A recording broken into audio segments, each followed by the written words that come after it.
Өнөөдөр иргэд бухимдаа залуус зогсож байгаа нь бол өнгөрсөн 30 жилийн алдаа оноог засахыг ерөнхий сайдаас ч бас хүсэж байгаах олон жил Монгол Ардын нам засаглалаа гэдэг. Тэг хамгийн том ер нь бухимдал нь бол яг үнийг хэлэхэд нэг хэсэг нь ерөөсөө мөнгөнд умбаж төрөөл баялагийг өвлж аваад шудраг усаар баяжаал нэг хэсэг нь өнөөдөр татвар төлөөдч яагаад ч энэ үнийг ерөөсөө энэ амьдралдаа гүйцэхгүй нэ гэдгийг дөнгөж 20-30 наснда ухаарна гэж хэцүү байхгүй. Эхний гараа нь л амьдралдаа шудраг ус байна. Авж байгаа боловсрлоос ахуулаад амьдарч байгаа нөхцлөөс ахуулаад. Тэг яг энийг бол нэг хідэн засгийн газар огцруулаад бол ер нь шийдэгдэхгүй байх. Яг л энэ яг гол үндэстэй суурьтай л хэдүүлээ тэмцэхгүй бол яг худлаа. Одоо 1.6 жилийн настайгаар олон л нэртэй өчнөө л олон засгийн газар өнгөрсөн хугацаанд огцрох шиг боллоо. Том хэрэг ашиг яригдахаар яг л нэг ингэдгэлтэй нэг таавчиг цүнх мөнгө болж авж байгаа л тэгэл хамгийн сүүлд иргэдийн бухимдал дөрүүлж байгаа л засгаа огцруулаад дараачихын 2 дугаар ээлжинд хоолнд ордог бол энэ бол ерөөсөө бүр нэг одоо гин биш бүр сүүл рүүгээ бүр зам боллоо. Одоо дараачихын ч гэсэндээ орог хүлээгэл байж ах шиг. Та ерөнхий сайд өөрөө бас хэллээ. Энэ бол манай засаг дотроос гарсан харамсалтай нь гэдэг. Тэгээ үнэхээр энэ мега төслүүд гэсээр хагаад бас нийгмийн бухимдлын зарим асуудалд ерөөсөө ерөнхий сайд бас анхаарал хандуулж чадсангүй. Гэхдээ уг нь бол энэ нэг заавал ерөнхий сайдыг өөрийг нь оруулахгүйгээр тэртээ тэргүй нийгмийн хөрс суурныг сайхан бэлтгэгдсэн. Ерөнхий сайд өөрөө дэмжлэг үзүүлнэ гэдэг хэлсэн. Сайдар нь хуулиа оруулаад өнөөдөр батлуулсан байсан бол бодит өөрчлөлт хүмүүсийн нүдэн дээр яг харагдах байсан. Яг бол мега төслүүд бий болоод батлагдаад иргэдийн амьдралд хүртэл бас цаг хугацаа нэлээд орно. Хүмүүсийн амьдралд тэрүүнийг хүртэл хүлээхэд хэцүү байгаа юмаа.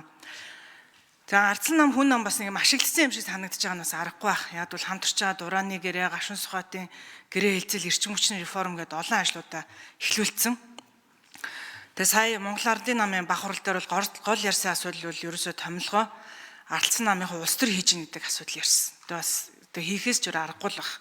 Ард түмний бас бухимдлыг нөгөө талдаа засагт орсон юм чи ингээд юу ч ярьж чадахгүй ч бас байна гэж юу аах вэ?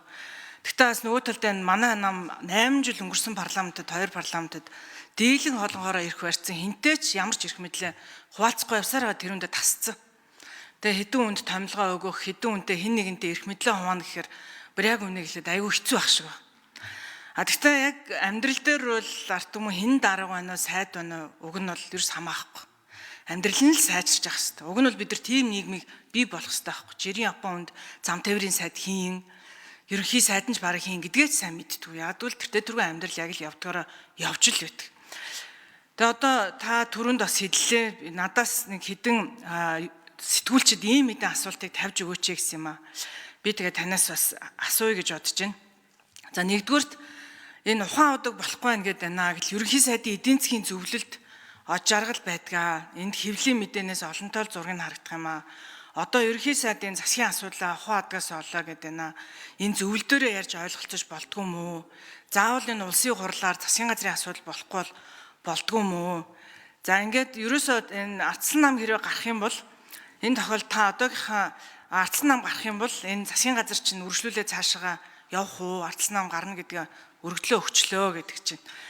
За дээрэс нь нэмээд одоогийн энэ одоо сайдуудтайгаас хамтарч ажиллах уу? Нэрэл дотроосоо төвчлөлтээд засгийн газраа ажиллаа хийлгэж чадахгүй байгаа юм бол энэ сайд нартайгаа өргөжлүүлж бас ажиллах уу гэдэг энэ хэдэн асуултыг нэлээд олон хүмүүс сэтгүүлчдээс асууж өгөөч ээ. Ерөнхий сайдаас өнөөдрийг болтлоос хүмүүс асуух болов гэж нэлээдгүй хүлээлээ гэж байна. За тэгээ эцэс үйлд нь би зүгээр бас нэг зүйлийг хэлэх гэсэн. Уг нь бол энэ ачаагаа хамтдаа үргэлцээд явсан. За хариулт өгье. Ерөнхий сайд. За Канадын зарчим бариагүй сайд нартай бол хариуцлага тооцох нь зүй ёсны асуудал болж таарна. Энэ дэр нь цаашдаа хариуцлагын хувьд яригдах ёстой зүйл. За Ардсан намтай том агуулгаараа энэ нөгөө төслүүдэд хамтрах асуудлыг дахиж одоо их хурлаараа ч юм яриасаа гэж би одоо чинслээс бас бодож байгаа шүү.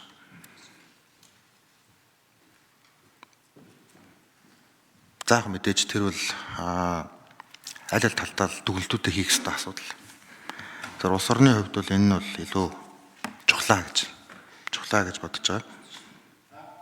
Нэг нь юу вэ болоо?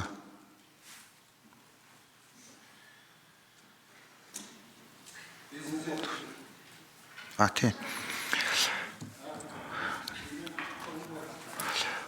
уулзаж ярьсан. Бизнесийн төвл дээр бид нар уулзаж ярьсан. 34% та холбоотой асуудлыг борлуулалтын орлогоор тооцъё. Баялагын сангийн тухай хуулинд одоо өөрчлөлт оруулъя гэдэг түрүү бид нар 5 дахь өдөр нэг ярьдаг асуудал тэр шүү дээ. Тэгээд ингэ явах нь бол зүйтэй юмаа гэдэг дээр бол ярилцсан. Тэгээд зөвшөлтөд уулзсан зүйлүүд бол байгаа. Гэхдээ тэрэн дээр бас бүтэн ойлголцоогүй ч бас асуудлууд байна. Баялагын сантай холбоотой нэлээд одоо хэд хэдэн газруудад ийм зөвшөлтөл ер нь хийгдэн. Тэгээд энэ засгийн газар байсан үгээс үл хамааран цаашдаа хийгдэх ийм нийгмийн шахалт байгаа учраас хийгдэж таарна. Нэг нь 34%-ийг одоо яаж одоо хуримтлалын сан төлрүүлэх үү гэдэг асуудал. Хоёрдугаарт нь борлуулалтын орлогоор хилцэл яаж хийх үү? Гуравдугаарт нь амнаатыг үндэсний баялагын санд яаж төлрүүлэх үү? Энийг яаж тодорхойлох үү гэдэг ийм 3 асуудал яригдана. Тэгээ энэ үл зөвшөлтлөөр хийгдэнэ гэсэн үг. За улсын хурлын гишүүн Ганц Зоригийн Тэмүүлэн